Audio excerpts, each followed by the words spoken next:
Tourism is an industry that is misunderstood. People think of tourism as glamorous, full of fun and play. And it is. But in order for tourists to have fun and play, much work is needed. And that work people don't see. Last week, we saw the planning and the work being undertaken by the Department of Tourism under the leadership of Richard J. Gordon, Secretary, so that tourists can have a crisis-free vacation. This week, we continue our coverage of the tourism industry in action. This week, we bring you some events, some tourism events that give the industry fun, color, and glamour. I'm Susan Calo Medina. Join me in a look at the tourism industry in action.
This year's big tourism success is the revival of Intramuros, as you have seen. Since February, Intramuros has played host to a region, a different region each month or every 2 weeks. And that has kept the tourists, the city folk, happy and interested, and they have come in droves. Our attraction this week is the National Capital Region, launched by a grand parade.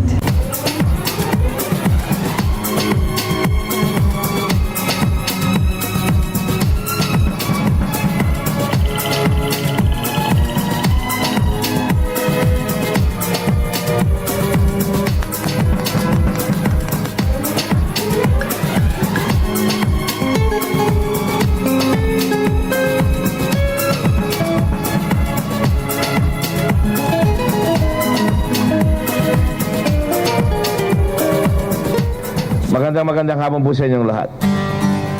Alam po ninyo, itong taon na ito ay sinasabi po natin nung nakaraang araw ng kalayaan. Sa matatag na republika, bayan ko, sagot ko. Natural na natural po sa Pilipino ang turismo. Natural ang ganda ng ating bansa. Kaya nga po ang tawag natin sa Pilipinas ngayon, binigyan po natin ng nickname, ay Wow Philippines. May ibig sabihin po yan. Ang ibig po sabihin yan ay Wow means wealth of wonders. Mayaman po tayo sa talagang nakabigibighaning pagtingin. Ang ibig ko sabihin dito, nandito tayo ngayon sa Maynila on June, Metro Manila Day, sa Metro Manila Month, because alam niyo sa June 24 ay 432nd year na ng Maynila. Kaya kailangan alalahanin po natin ang kasaysayan natin, sapagkat kung di tayo marunong tumingin sa pinanggalingan natin, di tayo makakarating sa paroroonan natin. In other words, ang bansa natin kailangan pagandahin natin. Tinatrabaho yan. Katulad ng ginagawa ng mga mayor dito, pinangungunahan na ni Mayor Atienza muli, doon sa Boulevard, gumanda, sa Quiapo, gumanda, dyan sa iba't ibang lugar na inaayos natin ngayon sa Maynila. Siya tulad lamang mamuno ang pinaka-kuya ng lahat ng syudad dito sa Pilipinas, ang Mayor ng Maynila. Dahil siya ay 462 years old na ngayon. Ang bayan ho, hindi siya dito.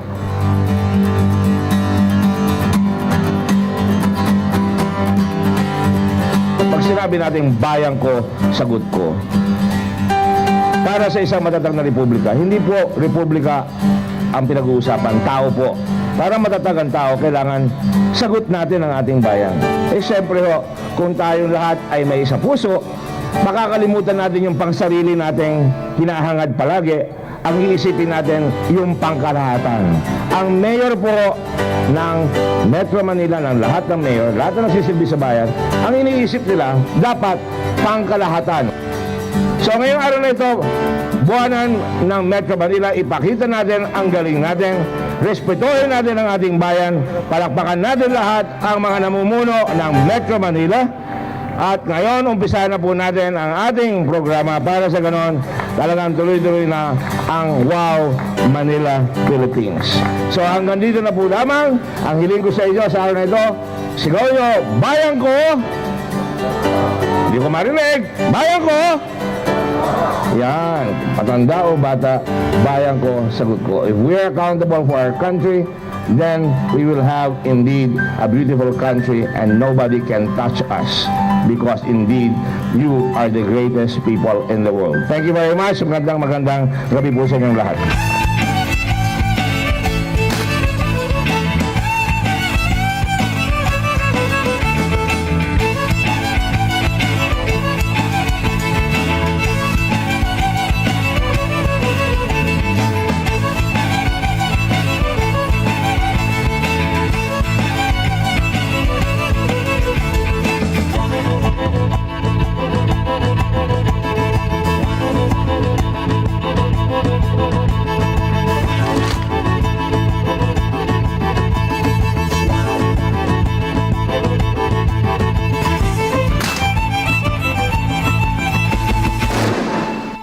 You have to promote yourself. Anything needs promotion. You know, we cannot just take it for granted. That's been our mistake all along. We were so centrist, we were so inward looking, that we forget that we are in competition with the rest of the world. And that is why I believe Manila has a tough match in Mindanao. Mindanao will give them a run for their money. The Visayas will give them a run for their money. The Cordilleras. So you have to promote. You have to show them your best. And like we saw tonight, you know, just one high school produced some fantastic dance sequences na talagang mapagmamalaki natin ang Pilipino, di ba? So I'm so proud. I'm so proud that Intramuros is now beginning to be para bang the showcase of what is great and best in the Filipino. And I'm beginning to realize that the mayors and the governors are beginning to realize that. And they're beginning to say, kukumpitin kami. Naghahanap sila ngayon, napipilitan silang ilabas yung galing nila. And that's what has been lacking in the Filipino. Natatakot tayong ilabas yung galing natin because pag pinapakita mo, sasabihin nila mayabang yan. Ganun yan eh. Pagka medyo naunahan mo, sasabihin mayabang. So, dapat huwag tayong mag-alala doon. Just do our best, show our best.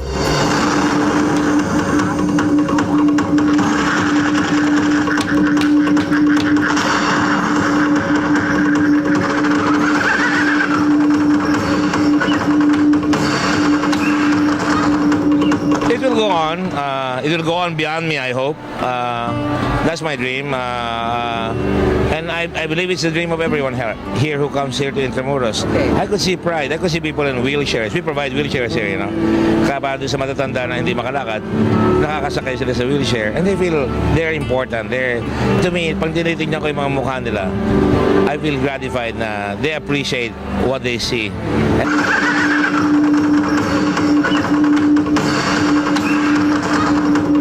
It will go on. It will go on beyond me, I hope. That's my dream. And I believe it's the dream of everyone here who comes here to Intramuros. I could see pride. I could see people in wheelchairs. We provide wheelchairs here, you know. Kaya doon sa matatanda na hindi makalakad, nakakasakay sila sa wheelchair. And they feel they're important. To me, pag tinitignan ko yung mga mukha nila, I feel gratified na they appreciate what they see. And they love what they see. And they see themselves. They see the Filipino na magaling. Magaling kumanta, magaling umawit, magaling lumikha, magaling magbihis, masarap ang pagkain, at maraming magandang tanawin. So it's now beginning to dawn on the Philippines that we have a talent that we can show off. That we have always had that, but we were afraid to show it off. That's what we need to do.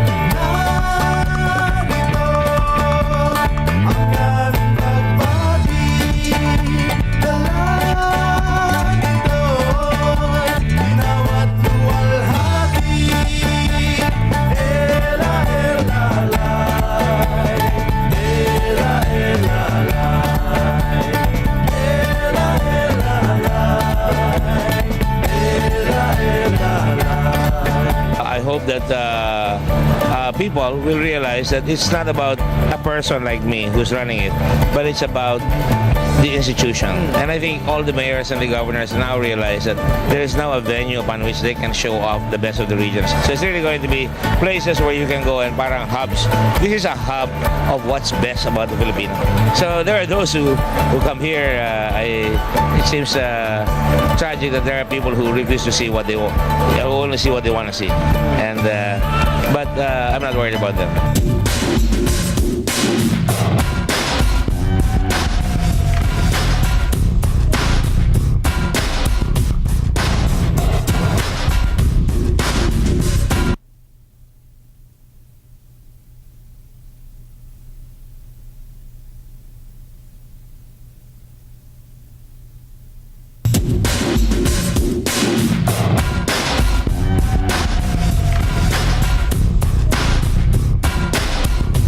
Another success in the making is the Light and Sound Museum, also in Intramuros, and also the brainchild of Richard Gordon.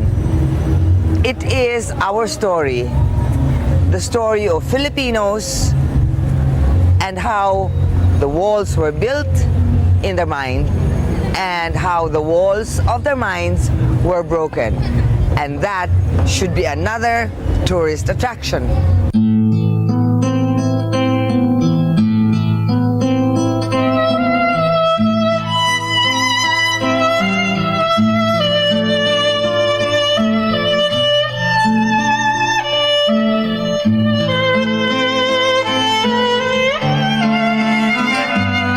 Tourism is a presentation of the culture of a people.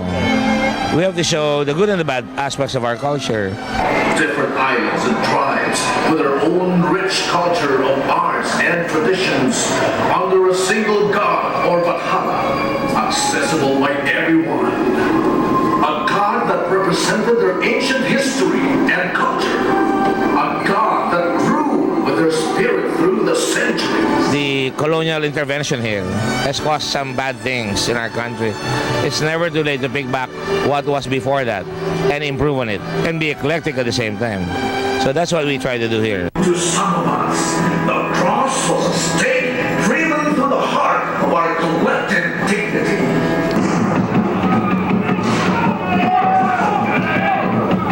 The Light and Sound Show is supposed to provoke a little controversy, if you will. But most of all, it is intended to provoke thinking, analysis. Okay. And once you do that, once you let them feel the process, then they are no longer prisoners. They no longer have walls in their minds. The very fact that they will question, that they will have a dialogue, they will read more. They will see whether that was factual. But then, you know, history is written after the facts have happened. And sometimes you are allowed embellishments and you are allowed some mistakes. Kahit kami kadalasan nagtatalo dahil sa makabago nilang mga sandata. Hindi kami nagpasita. Walang kami naglaban sa ibang kampanig na kapuluan.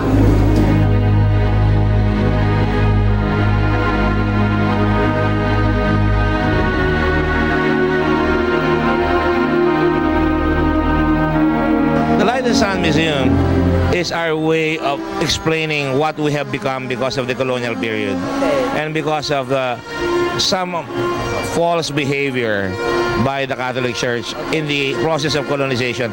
Maybe that was their way of colonizing us, the temporal way.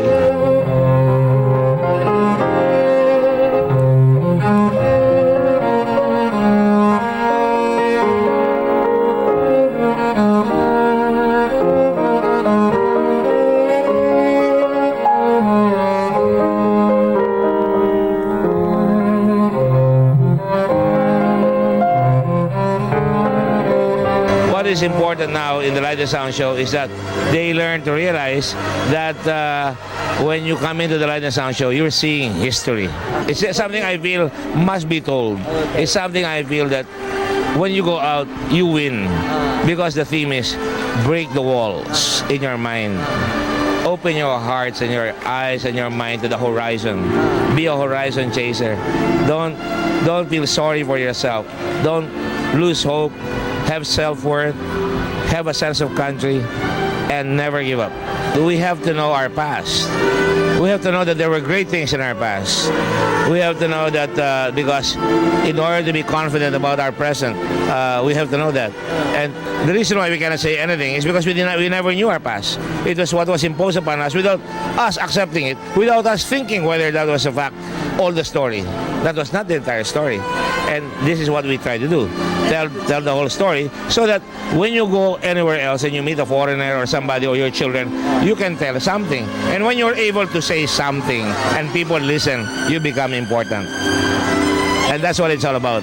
And when you're able to know that's what we were in the past, that's why we're like this, you can change your trajectory into a higher plane because you now have better confidence and you now have hope for the future because you know you're a great country.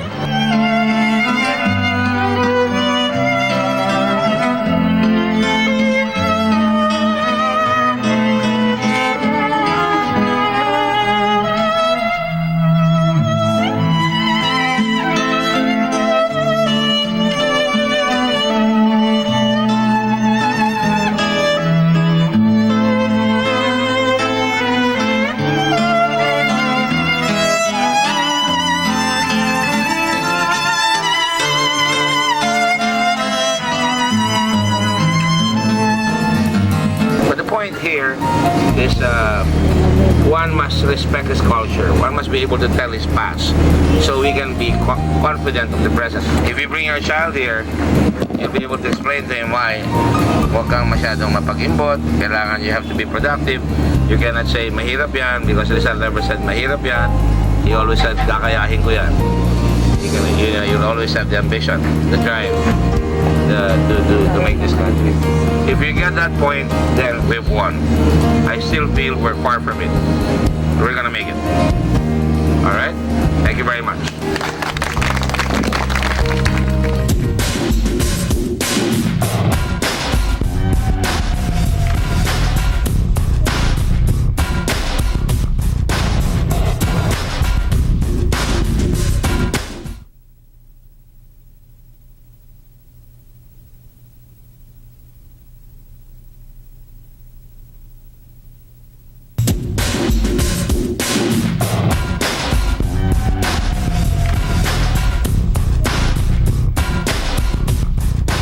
Now here's a look at the Department of Tourism in action.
To me, as Tourism Secretary, my job is to let the Filipino know the wonders of our country, the wonder of its history, the wonder of our character, the wonder of our music, the wonder of our beautiful places. That's my job.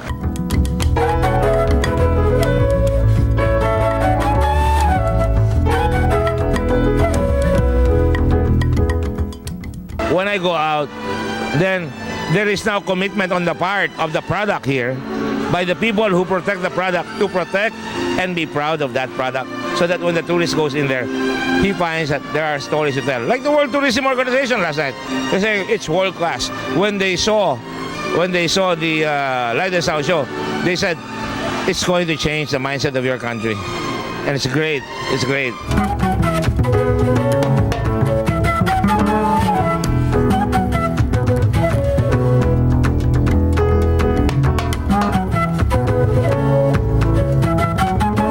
was the venue for a regional tourism forum this past week with a special focus to promote exchange in Northeast Asia.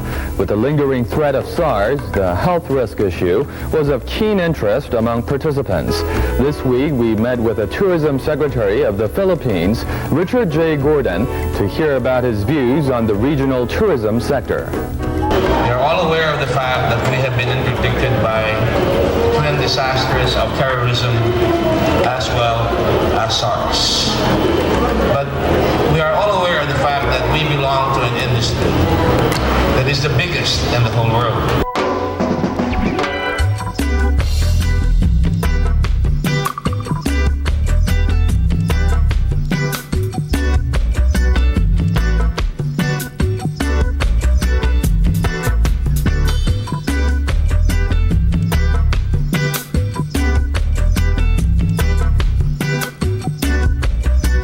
It's also important for us to realize the huge additional potential for growth here.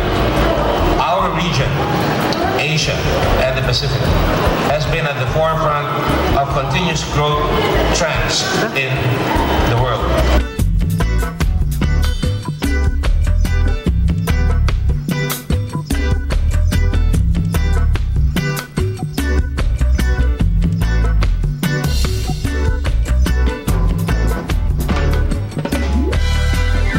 More importantly, tourism provides jobs and opportunities for the whole world, especially for developing countries. It is important for us to realize that this is a big tent industry.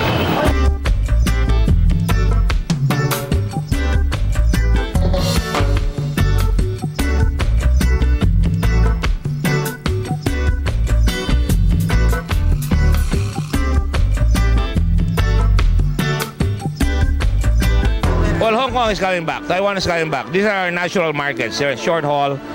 And now that they're hearing about Intramuros, more and more they'll come. China is coming back. Korea, Japan, Australia, the United States, and maybe parts of Europe. You know, we have to go there month after month after month just to let them come here because tourism is so important. One tourist creates a job, and if I can get another 1 million tourists here, you'll build more hotels. That means more jobs, more revenue, more opportunity, more self-worth. You know, we're beginning to get notice from them. And that's why I hope whoever follows me here will continue the effort. You gotta have continuity. Same thing with the president. We have to have continuity. All Japan, all of Singapore, all of Malaysia, Korea, they had leaders that lasted 25 years, 35 years. Continuity is the most important part of it.